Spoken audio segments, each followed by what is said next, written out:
नमस्कार दोस्तों, स्वागत है आपका हमारे यूट्यूब परिवार जीजीएन रैंकर्स एकेडमी में। आइए आज हम अंग्रेजी के विषय में कुछ और चीज़ों को आगे देखते हैं। आज हम सीखेंगे क्लॉज। क्लॉज को हिंदी में उपवाक्य कहते हैं। ये वाक्य का ही एक हिस्सा होता है, तो इसको हम देखते हैं। और इसके पहले भी हम इसी जनरल इंट्रोडक्शन में परिभाषा दे चुके हैं। एक बार फिर देख लेते हैं। A group of words that includes a subject and a verb. हमारा जो क्लॉज होता है वो क्या है? शब्दों का एक समूह होता है जिसमें एक सब्जेक्ट इंक्लूड होता है और दूसरा एक वर्ब इंक्लूड होता है, तब हमारा एक क्लॉज बन जाता है। It is usually a part of a sentence. यह हमारा क्लॉज जो होता है वो वाक्य का एक हिस्सा ही होता है। जैसे दिया हुआ है, he worked hard but he failed. ये जो वाक्य है, इस वाक्य में दिए हुए हैं दो क्लॉज। एक क्लॉज हमारा ही वर्कड हार्ड, यहाँ तक है, और दूसरा हमारा क्लॉज है ही फेल्ड। लेकिन इस क्लॉज को जोड़ने के लिए इसमें बट शब्द आया हुआ है जिसको हम कंजंक्शन कहते हैं। तो इस तरह से ये दो क्लॉज इसमें जुड़े हुए हैं, तब ये हमारा एक वाक्य बना हुआ है। इसी क्लॉज को हम डिटेल में पढ़ते हैं कि इनके प्रकार क्या क्या होते हैं और इनको किस तरीके से हमें समझना है।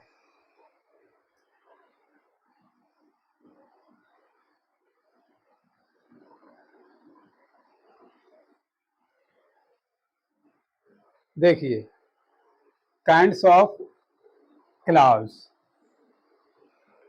हमारे क्लॉज के जो प्रकार होते हैं वो हमारे दिए हुए हैं तीन प्रकार। There are mainly 3 types of clause. इनके तीन मुख्य रूप से प्रकार होते हैं। पहला दिया हुआ है प्रिंसिपल क्लॉज, और दूसरा दिया हुआ है कोऑर्डिनेट क्लॉज, और तीसरा हमारा दिया हुआ है सबऑर्डिनेट क्लॉज। ये तीनों क्लॉज हमारे इंटरमीडिएट जो कोर्स है उसके लिए तो बहुत ही महत्वपूर्ण है। तो इनको हम एक एक करके आइए डिटेल से समझते हैं। सबसे पहले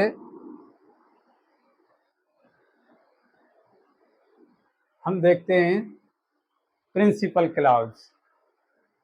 प्रिंसिपल क्लॉज को हिंदी में हम कहते हैं प्रधान उपवाक्य।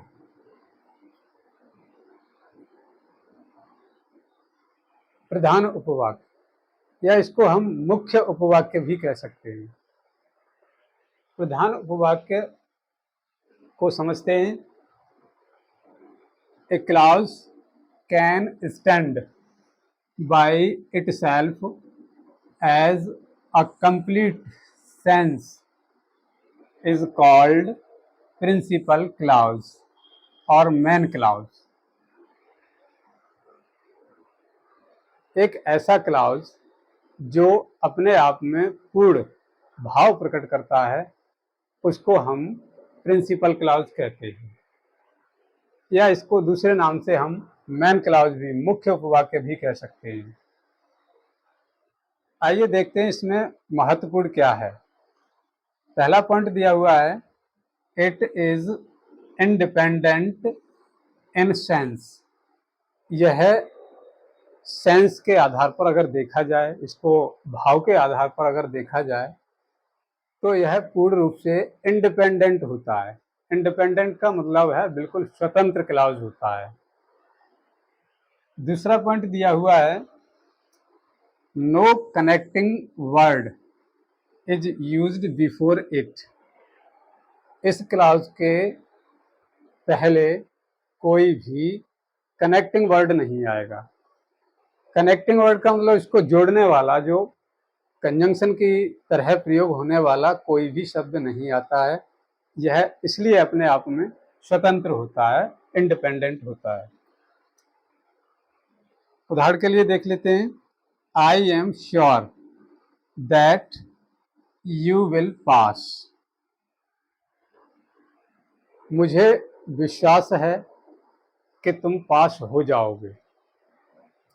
अब इसमें जो दिया हुआ है पहला I am sure, I am sure एक क्लॉज है, और दूसरा क्लॉज इसमें दिया हुआ है यू विल पास। तो आई एम श्योर जो क्लॉज है वो हमारा इंडिपेंडेंट क्लॉज है, इसी को हम प्रिंसिपल क्लॉज कहेंगे, प्रधान उपवाक्य इसी को हम कहेंगे।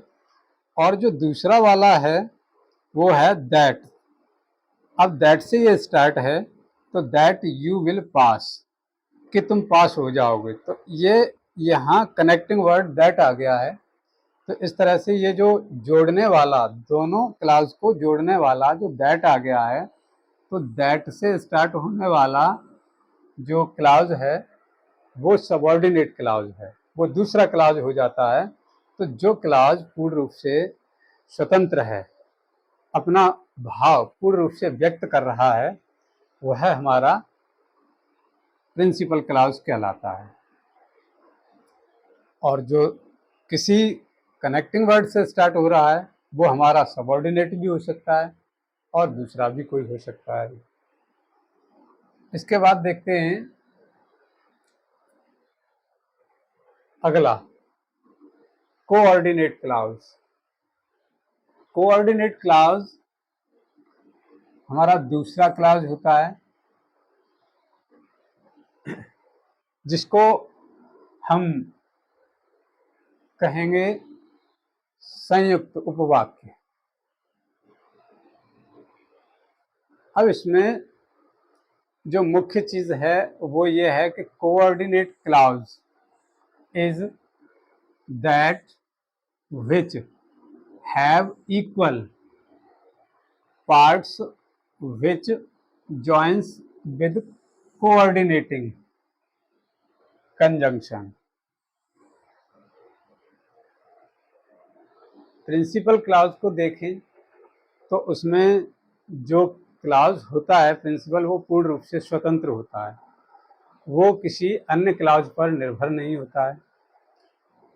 और इसमें दो क्लॉज होती हैं जिनमें एक कम से कम प्रिंसिपल क्लॉज होगा और दूसरा कोऑर्डिनेट क्लॉज होगा।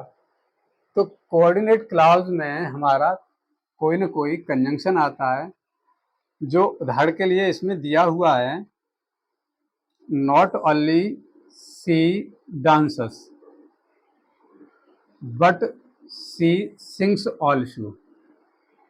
न केवल वह गाती है बल्कि नाचती भी है।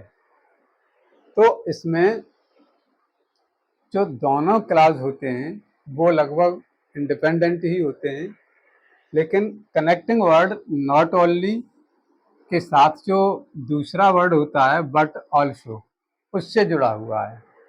तो ये हमारा दोनों ही क्लॉज स्वतंत्र ही हैं, लेकिन नॉट ओनली से जुड़कर जो आया हुआ हमारा ये क्लॉज है वो हमारा कोऑर्डिनेटिंग क्लॉज। और सी सिंग्स ऑल्सो, यह हमारा प्रिंसिपल क्लॉज। एक और उदाहरण देख लेते हैं, कृष्णा पास्ड। यहाँ पास्ड लिखा हुआ है, सो ही वॉज हैप्पी। कृष्णा पास हो गया, इसलिए वह खुश है। तो इस वाक्य में हमारा कृष्णा पास्ड, इतना वाला जो वाक्य है वो हमारा प्रिंसिपल क्लॉज है। और यहाँ से सो ही वाज हैप्पी, ये क्लॉज जो सो कंजंक्शन इसमें लगा हुआ है, कनेक्टिंग वर्ड, उस सो से आरंभ हो रहा है, तो ये वाला हमारा कोऑर्डिनेट क्लॉज है।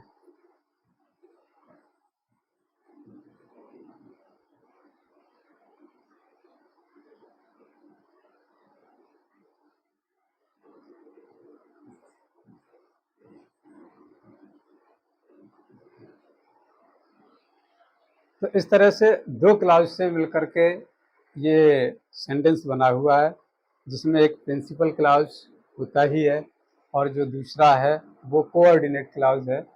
तो कोऑर्डिनेट क्लॉज भी इंडिपेंडेंट ही होता है और ये दोनों जो क्लॉज होते हैं वो कोऑर्डिनेटिंग कंजंक्शंस के माध्यम से जोड़े जाते हैं। और ये जो सो दिया हुआ है यहाँ, वो कोऑर्डिनेटिंग कंजंक्शन है।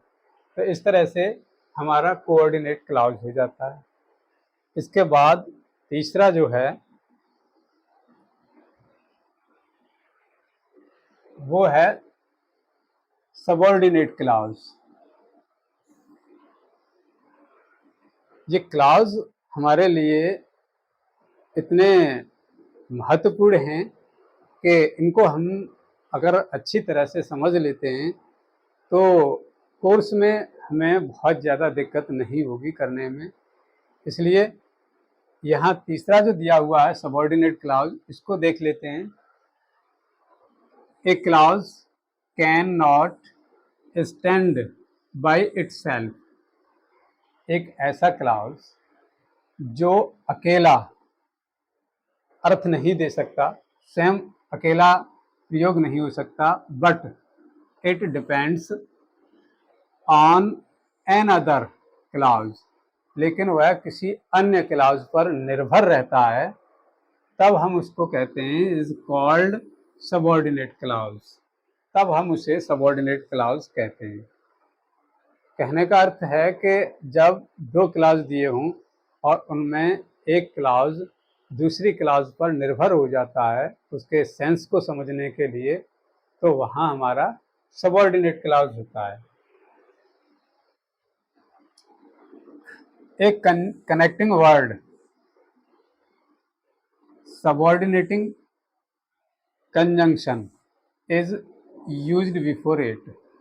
ये जो कनेक्टिंग वर्ड है वो क्या है, इसके अंदर सबऑर्डिनेटिंग कंजंक्शन, उससे इसको लिखा जाता है। इसके पहले कोई ना कोई सबऑर्डिनेटिंग कंजंक्शन आ जाता है, तब हमारा सबऑर्डिनेट क्लॉज हो जाता है जो दूसरे क्लॉज पर निर्भर रहता है, प्रिंसिपल क्लॉज पर। जैसे एग्जांपल में दिया हुआ है, he told me that he would come to see me. इसमें एक क्लॉज तो ही टोल्ड मी यहाँ तक हुआ, दूसरा clause he would come to see me, एक क्लॉज ये हुआ।